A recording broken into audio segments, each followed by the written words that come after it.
કોંગ્રેસની જન આક્રોશ યાત્રાના બીજા ચરણનો પ્રારંભ।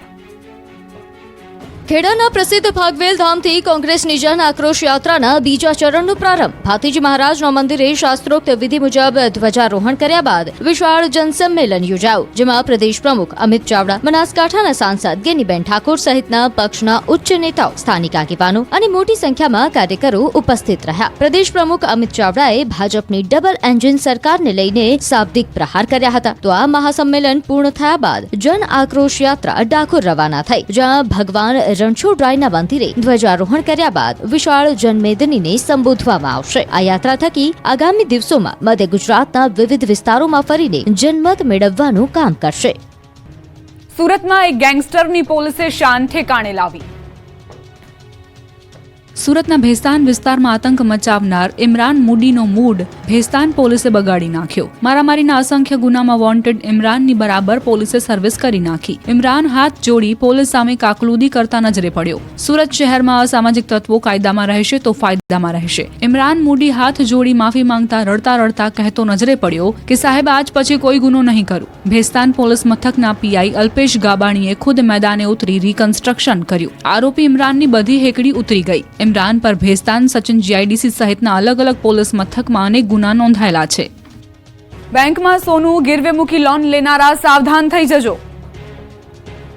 જો તમે આગામી સમયમાં બેંકમાં સોનું ગીરવે મૂકીને લોન લેવા જઈ રહ્યા હોય તો ચેતી જજો। જી હા, રાજકોટની ગોંડલ રોડ પર આવેલી ઇન્ડિયન બેંકના સ્ટ્રોંગ રૂમમાંથી 64.29 લાખની કિંમતના સોનાના દાગીના ગુમ થતા ચકચાર મચી છે। મુંબઈ ઇન્સ્પેક્શન ટીમની તપાસમાં 2 ગોલ્ડ લોન પાઉચ ગાયબ હોવાનું સામે આવતા બેંકમાં ફરજ બજાવતા તત્કાલીન આસિસ્ટન્ટ બ્રાન્ચ મેનેજર શ્રુતિ શખારે અને આસિસ્ટન્ટ મેનેજર વિષ્ણુ ઇલાયત વિરુદ્ધ 9 મહિના બાદ ફરિયાદ નોંધાઈ છે। પોલીસ તપાસમાં સામે આવ્યું છે કે ચાવીઓની જવાબદારી સોંપાયેલા બંને અધિકારીઓએ દાગીના ગુમ થવા બાબતે અજાણ હોવાનું જણાવી સંતોષકારક જવાબ આપ્યા નહોતા, જેને લઈ પોલીસે બીએનએસની વિવિધ કલમો હેઠળ ગુનો નોંધી આરોપીઓના એફએસએલ ટેસ્ટ કરાવવા સહિતની તપાસ હાથ ધરી છે। આરોપ છે કે બ્રાન્ચના સ્ટ્રોંગ રૂમના મુખ્ય દરવાજાની એક ચાવી બ્રાન્ચ મેનેજર પાસે અને બીજી ચાવી હેડ કેશિયર પાસે રહેતી હતી, જ્યારે સ્ટ્રોંગ રૂમની અંદર આવેલી રોકડ તથા ગોલ્ડ વોલ્ટની એક ચાવી હેડ કેશિયર પાસે અને બીજી ચાવી આસિસ્ટન્ટ બ્રાન્ચ મેનેજર પાસે રહેતી હતી। બેંકના આસિસ્ટન્ટ જનરલ મેનેજરે આ ફરિયાદ નોંધાવી હતી। જામનગરમાં મ્યુલ હન્ટ અંતર્ગત 24 લોકોની ધરપકડ। છેલ્લા ઘણા દિવસોથી પોલીસ દ્વારા તલસ્પર્શી તપાસ શરૂ કરી બેંક એકાઉન્ટમાં અનધિકૃત નાણાંના વ્યવહારો થતા હોવાની ખરાઈ કરી મોટી કાર્યવાહી કરાઈ છે। ત્યારે જામનગરમાં ઓપરેશન મ્યુલ હન્ટ અંતર્ગત મોટી કાર્યવાહી કરાઈ। બેંક ખાતા ભાડે આપી 2 કરોડથી વધુ સાયબર ફ્રોડના ગુનામાં 24 લોકોની ધરપકડ કરાઈ છે। કેટલાક બેંક એકાઉન્ટમાં ઓનલાઈન નાણાં આવ્યા બાદ ચેકથી મોટી રકમ ઉપાડવાની પ્રવૃત્તિ સામે આવી હતી, તો કેટલાક કિસ્સામાં એટીએમ ડેબિટ પણ થયા હતા। શંકાસ્પદ લાગતા વ્યવહારોની ઊંડાણપૂર્વકની તપાસના અંતે જામનગર જિલ્લાના મ્યુલ બેંક એકાઉન્ટનો ઉપયોગ કરી સાયબર ફ્રોડ આચરનાર ટોળકીના 24 આરોપીઓની ધરપકડ કરાઈ છે, જેથી બેંક એકાઉન્ટ ભાડે આપી કમિશન મેળવવાની લહાઈમાં ખોટા ધંધામાં પગ મૂકતા લોકોમાં ફફડાટ ફેલાયો છે। અરવલ્લી પર્વતમાળા બચાવો અભિયાન। ઉત્તર ગુજરાતના એક જિલ્લામાં શરૂ થશે અભિયાન। રાજસ્થાન બાદ હવે ગુજરાતમાં પણ શરૂ થશે અરવલ્લી પર્વતમાળા બચાવો અભિયાન। સુપ્રીમ કોર્ટના નિર્ણય બાદ અરવલ્લી પર્વતમાળા ફરી એકવાર ચર્ચાના કેન્દ્રમાં આવી છે। અરવલ્લી જિલ્લા કોંગ્રેસ પ્રમુખ અરુણ પટેલે આ અપીલ કરી છે, જેમાં તેમણે કહ્યું કે ખેતી પ્રકૃતિની રક્ષા માટે અરવલ્લી ગિરિમાળા જરૂરી છે અને અરવલ્લી પર્વતમાળાને તોડવી એ સીધા ખેડૂતના પાક અને પીવાના પાણી પર હુમલો છે। મુખ્યત્વે ઉત્તર ગુજરાતના ઘણા જિલ્લાઓમાંથી અરવલ્લી પર્વતમાળા પસાર થાય છે, જેમાં પ્રમુખે કહ્યું કે જિલ્લા કોંગ્રેસ ખેડૂતો, આદિવાસી સમુદાય અને પ્રકૃતિ પ્રેમીઓની સાથે મળીને આ આંદોલન ચલાવાશે, જેને અરવલ્લી બચાવો, પાક બચાવો અને લડતમાં જોડાઓ અભિયાન નામ રખાયું છે। તાજેતરમાં કોર્ટે ચુકાદો આપ્યો હતો કે 100 મીટર સુધીની ઊંચાઈ ધરાવતા પર્વતીય વિસ્તારમાં ખાણકામ થઈ શકે છે। આ નિર્ણય અરવલ્લી પર્વતમાળા માટે મહત્વનું માનવામાં આવે છે। હવે વાત કરીએ જૂનાગઢના સ્વાદિષ્ટ કાવાની। શિયાળાની સિઝનમાં લોકોને કાવો પીવો ખૂબ ગમે છે। કડકડતી ઠંડીમાં સ્વાદિષ્ટ કાવાની મજા કંઈક અલગ જ હોય છે। ત્યારે જો વાત કરવામાં આવે ગિરનારી કાવાની, તો આ કાવો પીવા ફક્ત જૂનાગઢ જ નહીં પરંતુ દૂર દૂરથી લોકો આવે છે. ભવનાથમાં લોકો ફાસ્ટ ફૂડ નહીં પરંતુ કાવાની મજા માણવા ઉમટી પડે છે. ખાસ તો રાત્રિના સમયે ઠંડીના પ્રમાણમાં વધારો થાય છે અને આ ઠંડીથી રક્ષણ મેળવવા લોકો સ્વાદિષ્ટ કાવાની મજા માણતા નજરે પડે છે. ભવનાથમાં ઠંડીનું પ્રમાણ વધુ હોવાથી કાવાની લારીઓ પણ રાત્રિના સમયે છલોછલ હોય છે. 20 થી 25 જેટલી કાવાની લારીઓ ભવનાથ વિસ્તારમાં આવેલી છે. ગિરનારી કાવામાં નેચરલ વસ્તુઓનો ઉપયોગ કરાય છે. આદુ, ફુદીનો, તુલસી, અજમા, લીંબુ, મસાલો, મીઠું સહિતની અનેક વસ્તુઓથી સ્વાદિષ્ટ કાવો બનાવાય છે. આ કાવો એક દેશી દવા તરીકે પણ ઓળખાય છે કારણ કે તેનાથી શરદી, ઉધરસ પણ દૂર થાય છે. કાવો પીવા આવતા લોકો કાવાના વખાણ કરતા થાકતા નથી. અમરેલીની રાજુલા માર્કેટિંગ યાર્ડમાં ભાજપનો ભગવો લહેરાયો. એપીએમસીમાં વેપારી પેનલની 4, ખરીદ વેચાણ સંઘ વિભાગની 2, ખેડૂત વિભાગની 10 મળી કુલ 16 બેઠક બિનહરીફ જાહેર. ધારાસભ્ય હીરા સોલંકી, ગુજરાત રાજ્ય ખરીદ વેચાણ સંઘ પ્રમુખ જિગ્નેશ પટેલ સહિત ઉપસ્થિત રહ્યા. વડોદરા વકીલ મંડળની ચૂંટણીનું પરિણામ જાહેર. પ્રમુખ તરીકે હસમુખ ભટ્ટનો 355 મતથી વિજય. વર્તમાન પ્રમુખ નલિન પટેલની કારમી હાર. હસમુખ ભટ્ટને 1801 મત, નલિન પટેલને 1446 મત મળ્યા. કોર્ટ સંકુલમાં આતશબાજી કરી અને ડીજેના તાલે ડાન્સ કરી વકીલોએ ઉજવણી કરી. મહામંત્રી તરીકે રીતેશ ઠક્કરનો વિજય થયો. રાજકોટ બાર એસોસિએશનની ચૂંટણીમાં ભાજપ લીગલ સેલ પ્રેરિત આરબીએ પેનલની ભવ્ય જીત થઈ. પ્રમુખ પદે આરબીએ પેનલના સુમિત વોરા અને ઉપપ્રમુખ પદે સમરસ પેનલના સિદ્ધરાજસિંહ જાડેજાની ભવ્ય જીત, જ્યારે સેક્રેટરી પદ માટે આરબીએ પેનલના નિલેશ પટેલની જીત. પરિણામોમાં મોટા ભાગે આરબીએ પેનલનો દબદબો રહ્યો. આરબીએ પેનલના સમર્થકો દ્વારા ફટાકડા ફોડી ઢોલના તાલે જીતની ભવ્ય ઉજવણી કરી. વડોદરા ભાયલી કન્સ્ટ્રક્શન સાઇટ પર બિલ્ડરની કારના પૈડા 5 મહિનાની બાળકી પર ફરી વળતા મોત. માતા પિતાની આંખો સામે 5 મહિનાની માસૂમ બાળકી અનન્યાનું મોત. બાળકી ગેટ પાસે ગોદડી પર સૂતી હતી ત્યારે ઘટના બની. માથા પર ગંભીર ઈજા થતા ઘટના સ્થળે જ લોહીલુહાણ. પોલીસે બિલ્ડર જીતુ પટેલ સામે નોંધ્યો ગુનો.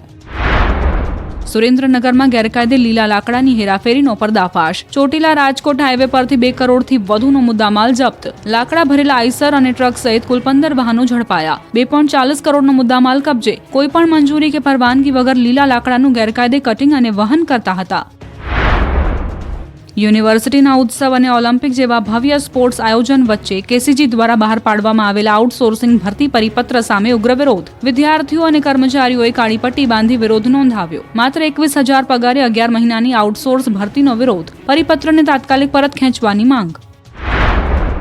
સુરતના હીરાબાગ જંકશન પર ટ્રાફિક સમસ્યાનો ઉકેલ લાવવા મનપાની કવાયત. કતારગામ ઉત્કલનગર બ્રિજથી વલ્લભાચાર્ય આશ્રમ શાળા માર્ગ અને હીરાબાગ જંકશન પર પીક અવર્સમાં ટ્રાફિક રોકવા કવાયત. મેયર દક્ષેશ માવાણીએ ટ્રાફિક પોલીસ, સ્થાનિક પોલીસ અને બ્રિજ સેલના અધિકારીઓ સાથે સ્થળ મુલાકાત કરી. કાપોદ્રા જંકશન પહેલા જોડતો નવો એન્ટ્રી રેમ્પ બનાવવાની તાકીદની સૂચના આપવામાં આવી.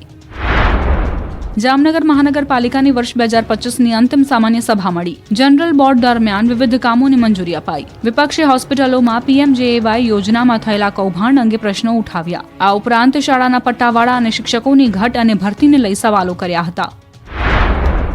સુરત ભીમરાડ બિલ્ડર બેદરકારી મામલે શિવ રેસિડેન્સીના માથે ખતરો ટળ્યો. સુરત મનપાએ તાત્કાલિક બિલ્ડર પાસે સેફટી વોલ બનાવડાવી. શિવ રેસિડેન્સીના લોકો ઘરે પરત ફરવાના શરૂ. લોકો હોટેલ અને અન્ય સંબંધીઓના ત્યાં રોકાયા હતા. એસવીએનઆઈટી કોલેજ એક્સપર્ટનો સ્ટ્રક્ચર સ્ટેબિલિટીનો રિપોર્ટ આવ્યો. શિવ રેસિડેન્સી હવે રહેવા લાયક હોવાનો રિપોર્ટ આવ્યો. છોટાઉદેપુરમાં કાચા ઝૂંપડામાં ચાલતી આંગણવાડી.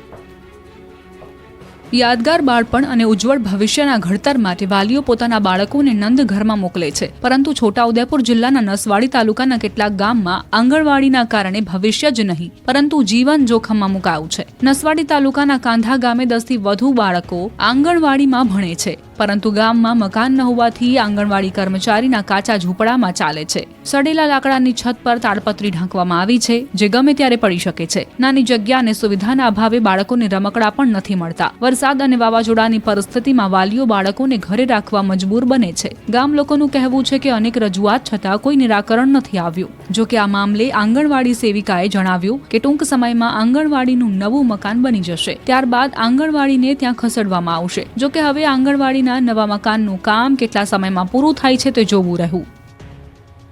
ભરૂચમાં કેનાલ ઓવરફ્લો થતા ખેતરો તરબોળ, તો દ્વારકામાં ઠંડી ન પડતા રવિ પાક માટે ચિંતા. અંકલેશ્વરના સજોદ ગામની સીમમાંથી પસાર થતી ઉકાઈ જમણા કાંઠાની કેનાલ ફરી એકવાર ઓવરફ્લો થતા આસપાસના ખેતરોમાં પાણી ફરી વળ્યા છે, જેના કારણે શેરડીના ઊભા પાકને વ્યાપક નુકસાન થયું. સ્થાનિક ખેડૂતો છેલ્લા 3-4 વર્ષથી આ સમસ્યાનો સામનો કરી રહ્યા છે. આ અંગે ખેડૂતોએ નહેર વિભાગને અનેક રજૂઆતો કરવા છતાં હજુ સુધી કોઈ કાયમી ઉકેલ નથી આવ્યો. વારંવાર થતી આ સમસ્યાનું નિરાકરણ લાવવા ખેડૂતો માંગ કરી રહ્યા છે. આ વખતે ઠંડીનું પ્રમાણ ઓછું છે. ડિસેમ્બર માસમાં જેટલી ઠંડી પડવી જોઈએ તેટલી ઠંડી ન પડતા ખેડૂતોને રવિ પાકમાં નુકસાની જવાની ભીતિ સેવાઈ રહી છે. દ્વારકા જિલ્લામાં 1,62,000 હેક્ટરમાં રવિ પાકનું વાવેતર થયું છે. ખેડૂતોએ જીરું, ચણા, ધાણા, ઘઉં સહિતના પાકનું વાવેતર કરી દીધું છે, પરંતુ ઠંડી ન પડવાના કારણે ખેડૂતોને પાકમાં નુકસાનની ભીતિ છે. ખેડૂતો રવિ પાક પર આશા રાખીને બેઠા છે, પરંતુ ઠંડી જોઈએ તે પ્રમાણમાં ન પડતા હાલ તો ખેડૂતો ચિંતિત છે. અમદાવાદમાં દબાણ હટાવ ઝુંબેશ બાદ ટ્રાફિક સમસ્યા હલનો દાવો.